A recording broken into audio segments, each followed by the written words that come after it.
우리가 이렇게 확진자의 동선을 공개하는 주요 목적이 그 시간에 만약에 함께 있었다면 빨리 이상 증세가 있는지 확인해 보세요. 그리고 있다 그러면 빨리 찾아가 보세요. 네. 병원이나 선별 진료소에 그 말씀 듣고서 무슨 생각이 났냐면은 왜 얼마 전에 그 영국에서 있었던 슈퍼 전파자 있지 않습니까? 그 사람은 정부에서 시킨 게 아니라 자기가 스스로 언론에 자기 얼굴하고 신분을 다 공개를 했다고 해요. 왜냐하면 정부에서 미처 다 파악을 했을지 없을지 모르지만은 자기를 만났던 사람은 빨리 이상 증세가 있으면 병원에 찾아가 보라고 스스로 자기를 공개를 했다고 하는데 이제 그런 차원의 문제인 것이죠.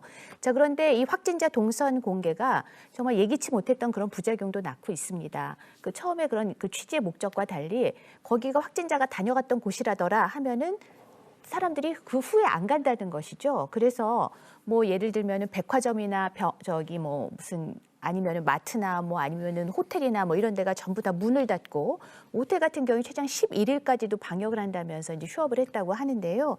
또 직접 방문한 곳이 아닌데도 인근에 있는 학교나 학원들이 다 문을 닫는 그런 경우도 있습니다. 그래서 맞벌이 부부가 아이를 맡길 곳을 찾지 못하는 그런 부작용도 일고 있는데요.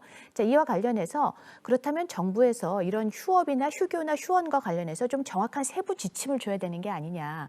그런 게 없다 보니까 너무 들쭉날쭉하고 좀 부작용이 심한 게 아니냐는 얘기도 있는데 이에 대해서는 어떻게 생각하십니까? 예를 들면 직접 방문했던 곳이면은 며칠 동안 방역을 해야 된다든가 아니면 직접 들른 곳이 아니라 그러면 굳이 그 인근에 있다고 해서 학교가 문을 닫을 필요는 없다든가 뭐 이런 좀 정확한 지침을 정부가 줘야 되지 않느냐는 의견에 대해서는 어떻게 생각하십니까? 저는 네.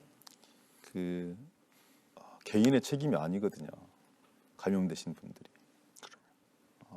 근데 개인의 책임처럼 지금 우리가 취급하고 있는 거잖아요. 그래서 내놓고 얘기를 못 하고 있는 거잖아요. 우리 대한민국 국민임에도 불구하고 이런 상황들을 저는 잘 봐야 된다고 생각합니다. 대다수 그 카페 이런데 특히 맘카페 정말 걱정과 공포이 크죠. 불안도 크고 그런 차원에서 신속하게 대응하는 건 저는 맞다고 생각하지만 이런 사회 심리적 요인까지 좀 잘 갖추어서 신속하되 정확성을 반드시 기해야 된다 이런 말씀도 올리고요. 그리고 중소 영세 자영업자들 죽을 맛입니다. 소문 한번 나면 문 닫아요.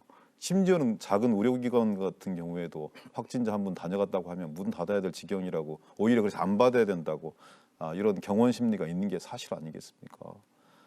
대형 마트라든지 대형 영화관 그리고 무슨 큰 뭐 면세점 이런 데는 과잉 조치하죠. 사실상 의학적으로 봤을 때 제가 전문가는 아닙니다만 방역하고 소독하고 하면 하루 정도 여유 기간을 가지면 좀 이렇게 안심할 수 있는 거잖아요. 근데 과잉 방역하는 거거든요.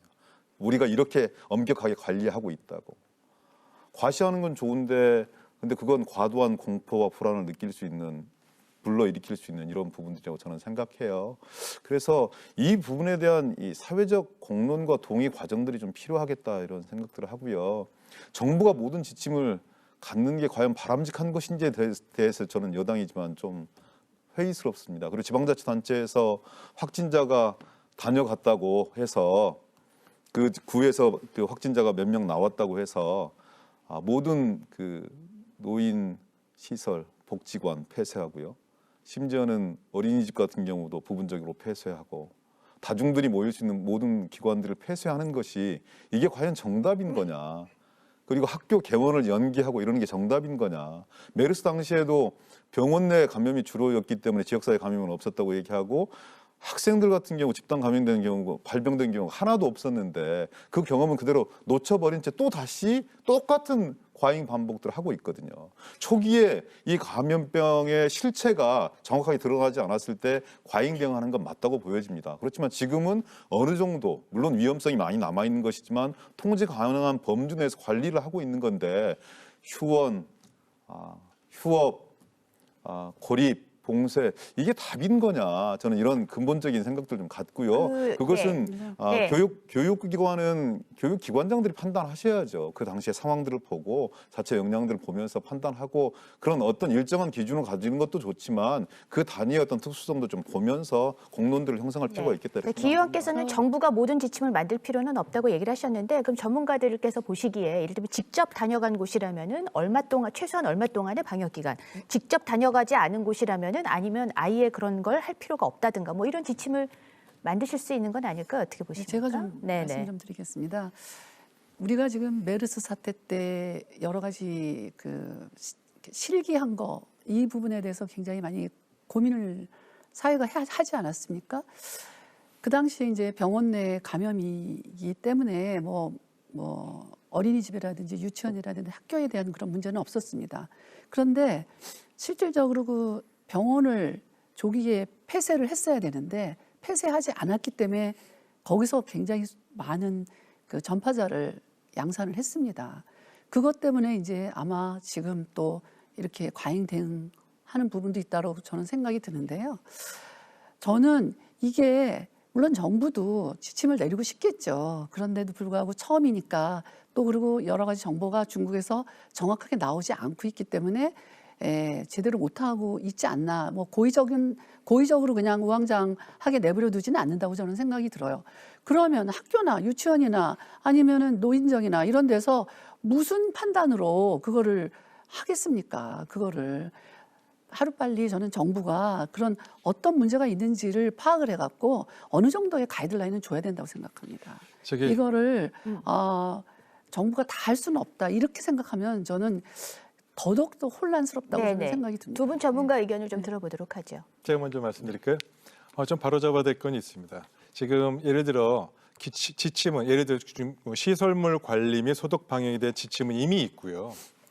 그리고 그부에 대한 이 권고 기준도 이미 전문가 단체 의료의사협회에서 이미 냈고요. 그것도 의사단체뿐만 아니고 의사뿐만 아니고 방역협회랑 공동으로 해서 이미 발표도 했고 식약처에서 갖고 있는 기준일본에 갖고 이미 다 있습니다. 전문가들이 만드신 지침은 이미 있다는 말씀이시군요. 또 식약처 기준도 있고요. 질병관리본부의 기준도 이미 어떤 있습니다. 내용입니까? 좀 알려주시죠. 잘 모르는 것 같은데. 공식적으로 지금 논의된 합의된 거는 적법한 소독과 방역을 거친 시설물은 즉시 바이러스가 사멸한다. 그러나 여러 가지 상황을 고려해서 최대한 유예 기간을 두고 24시간 후에 바로 재사용할 수 있다가 권고 기준입니다. 제가 정말 아쉽게 말씀드린 게 한 가지가 바로 이 점입니다. 이런 지침이 있음에도 불구하고 전문가 단체는 왜 권고 기준을 또 만들었을까요? 그리고 권고 기준을 내서 그렇게 얘기해도 아직도 왜 국민들을 불안해할까요? 그리고 이런 기준이 있는지도 오늘 이 자리에도 정확하게 잘 모르셨잖아요. 네. 굉장히 이 부분이 문제입니다. 왜 문제냐고 말씀드리냐면 이게 감염병 관리는 시설물 관리하고 사람으로부터 전파 관리 두 가지가 나뉩니다. 이 시설물 관리 굉장히 잘했습니다. 메르스 때도 잘했고 지금 잘했는데 이상하게 시설물 관리에 대한 부분의 안전성에 대해서 국민들에게 잘 알려져 있지 않고 그 부분을 홍보도 안 했어요. 그러다 보니까 국민들이 굉장히 이 시설물이란 거에 대해 굉장히 불안해하세요. 그래서 굉장히 그게 아쉽고요. 바로 이런 점이 뭔가 국민들에게 왜 불안해하는지를 실질적으로 찾아보고 그 부분을 들여다봐서 그 부분이 필요한 부분을 정확히 찝어서 소통하는 이 소통이 지금 부족하다는 점을 안 할 수가 없고요. 오죽하면 전문가 단체가 저희들이 그 방역협회랑 같이 가운 입고 남대문 시장 가서 이렇습니다. 권고 기준 이렇습니다. 식사하세요. 괜찮습니다. 이런 거 해야 되겠습니까? 저희 방역 근무 따는 거 아니에요.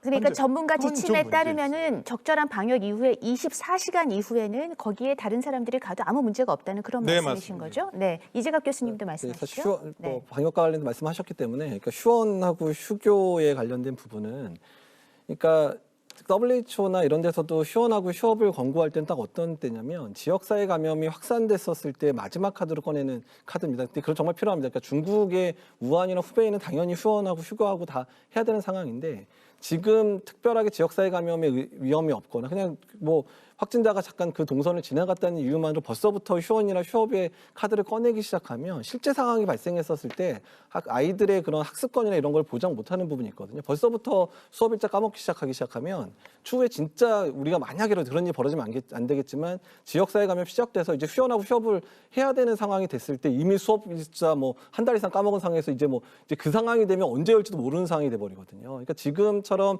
그래도 지역사회 감염이 없이 안정적일 때는 휴원이나 휴고는 최소화시키는 방향으로 가는 게 맞고요. 일단은 그 부분에 있어서 교육부나 이런 부분 안에 감염병 전문가들이 뭐 상주까지는 못하겠지만 어느 정도 질병관리본부랑 의사소통 채널도 필요하고 전문가들하고 의사소통 채널이 필요하거든요. 그래서 그 부분에 있어서는 좀 그렇게 했으면 좋겠고 특히 지자체에서 교육청을 자극해서 자꾸 이제 그렇게 이제 유발하는 경우들이 상당히 많기 때문에 자기의 선명성을 강조하는 부분들 때문에 그렇게 지시가 내려오는 경우가 많기 때문에 그 부분에 있어서는 조금 지자체 장이나 이런 분들이 전문가들하고 충분히 논의를 하고 결정을 해주시는 게 맞을 것 같습니다.